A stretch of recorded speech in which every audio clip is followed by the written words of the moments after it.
Hoje, eu não vou te dizer que a reforma tributária não é um bicho-papão, porque ela é sim. Mas é um bicho-papão que precisamos encarar de frente. O sistema atual tributário ficou pesado, confuso e ineficiente.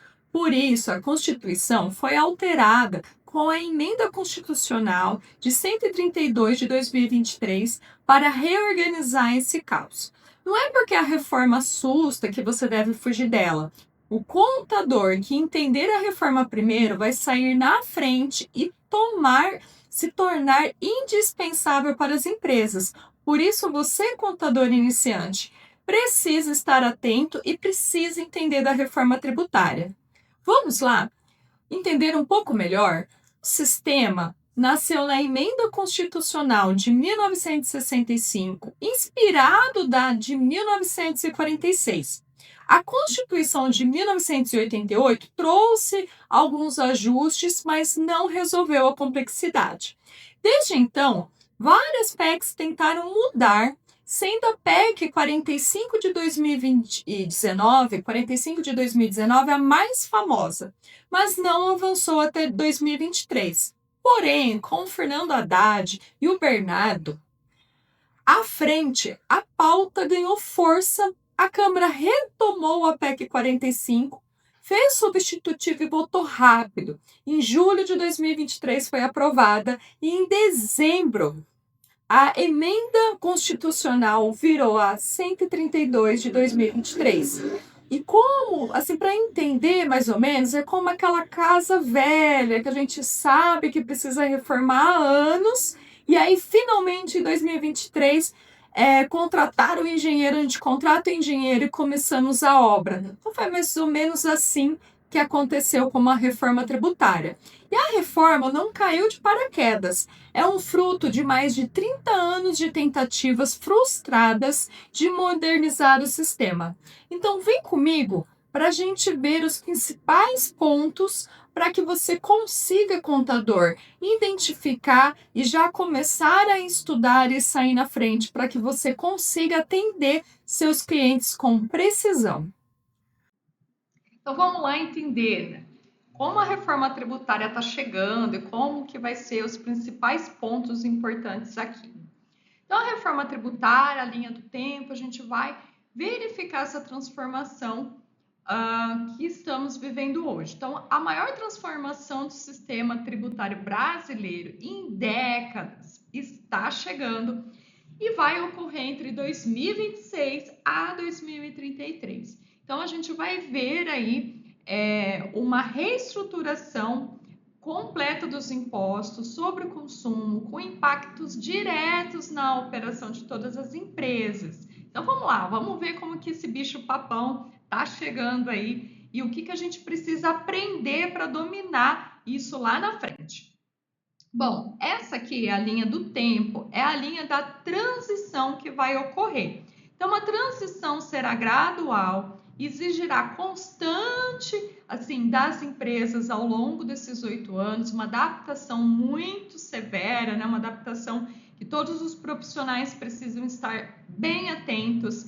Aí a grande oportunidade para quem é contador, para quem está começando agora e precisa ganhar o mercado. Então, entender da reforma tributária já vai estar à frente, vai dar um grande passo aí. Porque se vocês perguntarem, mas Jana, você acha que com a reforma tributária, com a IA, com tudo isso, o contador ele vai deixar de existir? Acredito que não, porque com essa reforma tributária vai exigir uma adaptação muito grande das empresas, o profissional que souber aproveitar essa oportunidade e vai sair à frente, vai conseguir montar vários pacotes, vai conseguir montar várias frentes de trabalho, vários produtos e se recolocar no mercado. Por isso, precisamos sempre estar atentos e estar se reinventando conforme as transformações, as novidades no nosso mundo, no nosso meio.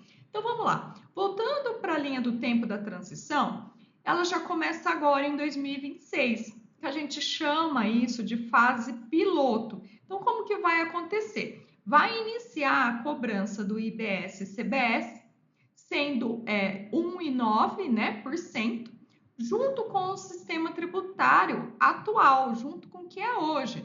Então, você está querendo me dizer que vai haver dupla tributação, Jana? Sim, haverá dupla tributação. A gente vai ter uma fase teste com esse percentual bem pequeno, para que a gente possa ter essa transição e adaptação, porém, estaremos já ainda fazendo no regime tributário que é hoje, tá? Então, sim, a gente vai ter essa dupla tributação. Em 2027, já vai ocorrer a primeira grande mudança, que a gente vai ter a extinção do PIS e COFINS e chega a entrada da CBS. Então, é a criação do imposto seletivo e redução do IPI, exceto para a Zona Franca de Manaus. Mas é muito importante também, contadores, você que é iniciante, falar, mas e agora? Eu devo de deixar de estudar esse regime e só focar na reforma tributária? Como que eu faço? Principalmente para aqueles que estão aí na transição, estão ainda na faculdade, estão estudando ciências contábeis. Gente, como visto aqui, a gente vai estar nessa adaptação durante esses anos, durante esses 8 anos. E dentro dessa fase, dentro dessa adaptação, você vai ter que saber os dois mundos.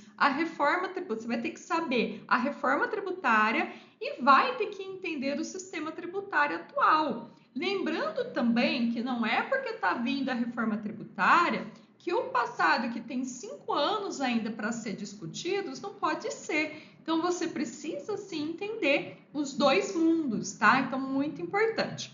Bom, passando 2027, em 2028 até 2032, a gente vai ter uma transição gradual. Então, como que vai ser essa transição? Vai ser a redução progressiva do ICMS e ISS com o aumento correspondente do IBS. Então, vai ser um período de maior complexidade operacional para as empresas, tá? Em 2033, aí vai ser o sistema definitivo. Então, vai ser a extinção completa do ICMS e ISS e o sistema tributário totalmente baseado no CBS, IBS e imposto seletivo. Então, só reforçando, em 2026 você vai ter que rodar, né, os dois sistemas tributários ao mesmo tempo, e quem não se preparar vai travar. Então, já começa agora, começa o próximo ano já. Bom, vamos falar a nova estrutura tributária, que são os três pilares, tá? Então, vamos lá. O CBS é Contribuição sobre Bens e Serviços, que ele vai substituir o PIS e COFINS. A gestão, ela é federal. Então, quem vai gerir a Receita Federal? As características são não cumulativa, tributação no destino e o cálculo é feito por fora. O IBS, Imposto sobre Bens e Serviços, vai substituir o quê? Vai substituir o ICMS e o ISS. Quem é a gestão? Quem vai ser responsável? CCI, o Comitê Gestor. E as características é dual, ou seja, é estadual e municipal, tá? Estadual e municipal, e a tributação também no destino. E o IS, que é o imposto seletivo, ele vai substituir a parte do IPI, a gestão dele ele é federal e as características é monofásico, extrafiscal, o que é chamado do imposto do pecado. Imposto seletivo, o imposto do pecado. O imposto seletivo tem o objetivo extrafiscal, que é o quê? Desestimular o consumo de produtos nocivos à saúde, ao meio ambiente ou à sociedade. Então, como exemplos, os cigarros e derivados, bebidas alcoólicas, combustíveis fósseis, né, como gasolina, diesel, querosene, né? Agrotóxicos, como defensivos agrícolas, armas e munições. Então, o imposto seletivo não é só arrecadação. Ele é o governo dizendo, isso você não pode consumir, né? Ou não que não possa, isso você tem que consumir menos, porque é prejudicial ou ao meio ambiente, ou à sua saúde, ou à sociedade.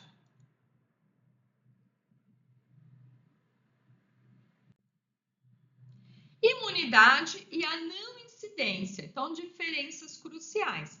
Então, compreender essas diferenças é fundamental, né, para a correta classificação fiscal nas notas fiscais, evitando atuações automáticas. Então, a imunidade que vai trazer é aquilo que tem uma blindagem constitucional já, como, por exemplo, livros, jornais, templos religiosos, partidos políticos, sindicatos, né? Então, tudo isso ele vai ser uma imunidade constitucional. E a não incidência legal é aquilo que tem proteção e foi uma escolha legislativa. Então, por exemplo, transferências entre matriz e filiais, venda de bens do ativo imobilizado, então, operações com papel moeda. Então, tudo isso, ela está prevista na norma legislativa, mas ela pode ser mudada, ela pode ser alterada por uma mudança na legislação. Então, essa é a diferença da imunidade e da não incidência legal. Então, imunidade é a blindagem constitucional. Não incidência é a escolha da lei. Para que vocês possam entender bem, até uso como referência o professor Felipe Guerra, muito importante quando ele fala, que é o seguinte, ele dá um exemplo muito legal de imunidade e não incidência. Imunidade, por exemplo, vamos falar primeiro da não incidência legal. Um homem, ele pode ser uma mulher? Pode. Então, hoje existem ali pessoas que podem sim, não se identifica como homem biológico e pode sim ser uma mulher. Então, ele é não incidência legal. Ele pode ser alterado por mudanças. Porém, um homem, biologicamente homem, ele pode ter um filho? Não, ele não pode. Ainda que ele sofreu mudanças, ele seja uma mulher hoje, mas ele não pode ter um filho. Então, isso é imunidade constitucional, uma blindagem, ok? Mais ou menos para vocês entenderem o processo como é. Um exemplo que eu achei bacana, que dá para entender essa questão. E o Simples Nacional? O que tem de novidade do Simples Nacional? Vamos lá! Que história é essa por dentro, por fora? O que está acontecendo com o Simples Nacional? Bom, o Simples ele ganha uma nova complexidade, né? As empresas do regime Simples Nacional poderão escolher entre 2 recolhimentos, por dentro ou por fora. Como é que isso vai funcionar, Jana? Vamos lá. O IBS e CBS com os impactos, né? Lembrando que isso gera um impacto dentro da sua operação muito grande, então você precisa ver para estar ali sempre em vantagens, né, com seus concorrentes. Então, é muito importante prestar atenção quem é Simples Nacional para a melhor opção. Como isso vai funcionar? Por dentro. Por dentro é um tradicional que a gente já sabe, a PGDAS ali. O IBS e CBS, ele vai ser incluído dentro da PGDAS, como é no sistema natural hoje do Simples, todos os impostos unificados. E assim vai ser o IBS e CBS ali dentro da PGDAS, você apura tudo junto, tem as repartições, é uma única guia, né? Um único boleto, uma única guia que você vai pagar. A desvantagem é que o cliente PJ não gera crédito.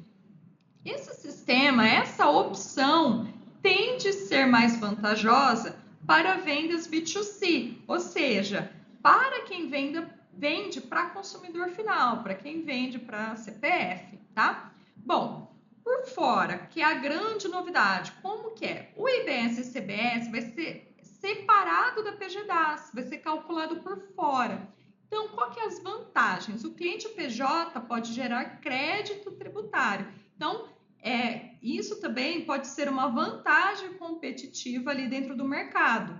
E o que atende? Tende a ser melhor para as empresas que vendem para B2B, para outras empresas. Por exemplo, eu sou um Simples Nacional e os meus clientes são CNPJs, né? Eu vendo para outras empresas também, não é consumidor final. Então, tende a ser mais vantajosa.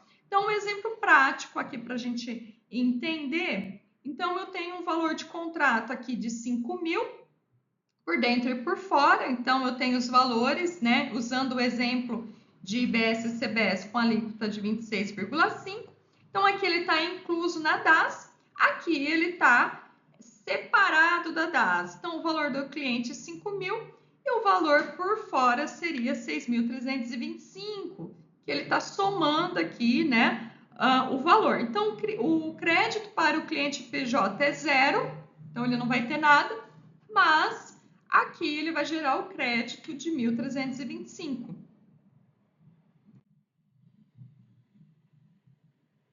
Estratégias competitivas do B2B versus B2C. A escolha entre por dentro e por fora do Simples, como eu falei, então cria oportunidades estratégicas para que a gente entenda o que é mais vantajoso, qual que é o público-alvo do nosso cliente, o público-alvo dos empresários. Então, a estratégia do B2C, consumidores finais não se beneficiam dos créditos tributários. Então, o recolhimento por dentro oferece preços mais atrativos e simplicidade operacional. Então, a vantagem, preço final menor, processo mais simples de operacionar ali. A estratégia do B2B, empresas, clientes valorizam créditos tributários. Então, o recolhimento por fora gera um diferencial competitivo significativo.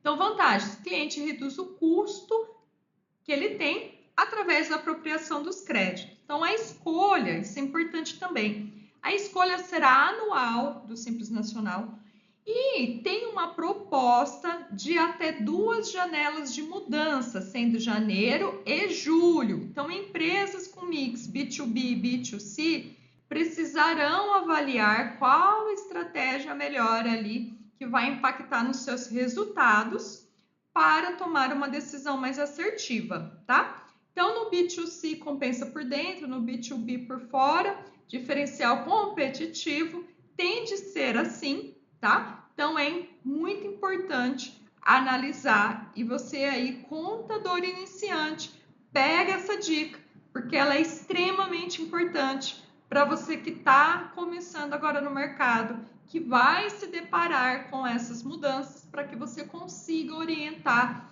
ao seu cliente de uma forma assertiva.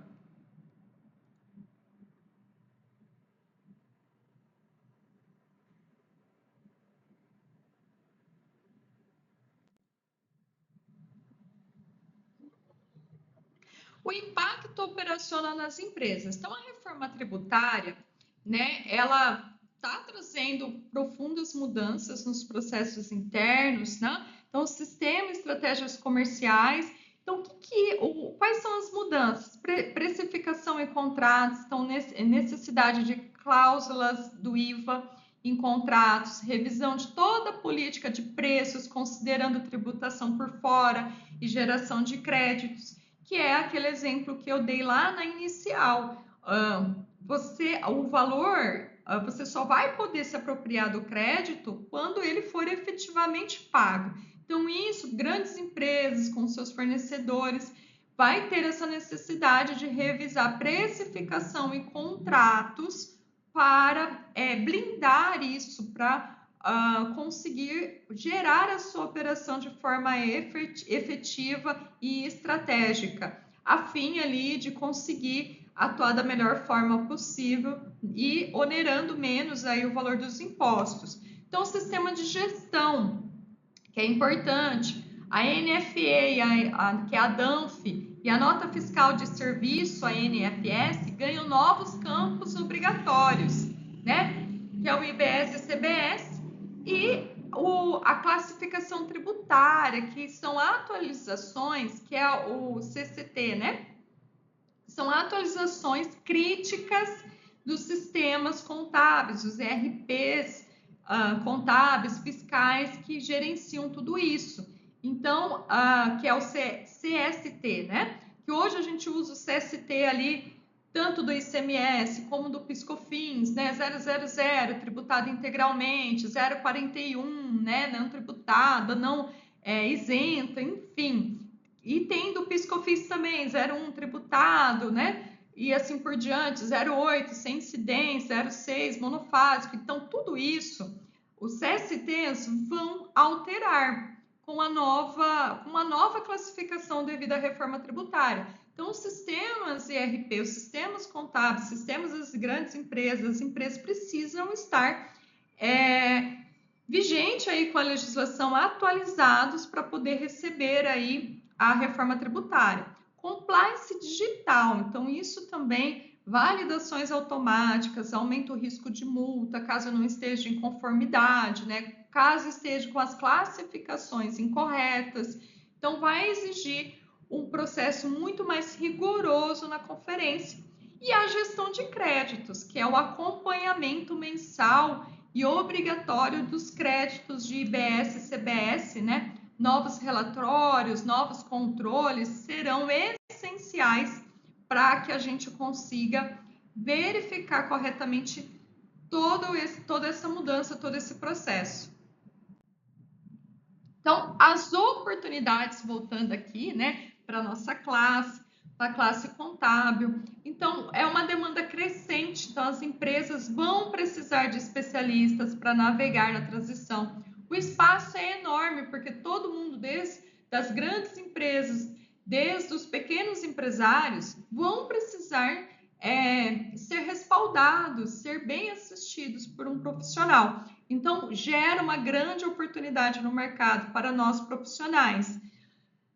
O conhecimento de tudo isso vai ser um grande diferencial para a gente conseguir conquistar clientes e a valorização do profissional. Então, quem tiver a capacidade de entender, de orientar de forma assertiva dentro das conformidades, dentro da legislação, ter aptidão para criar as melhores estratégias para os clientes, com certeza vai sair na frente. Por isso, é de extrema importância você, profissional, aproveitar esse momento e estudar e olhar e ir à frente, né? Porque quem não entender a reforma tributária hoje vai ser o profissional, assim, quem entender, né? Quem entender a reforma hoje vai ser um profissional muito disputado, né? Amanhã vai ser muito disputado. Então, por isso que fica a dica aí para vocês que estão começando, que estão estudando, que estão ali dando os primeiros passos na contabilidade.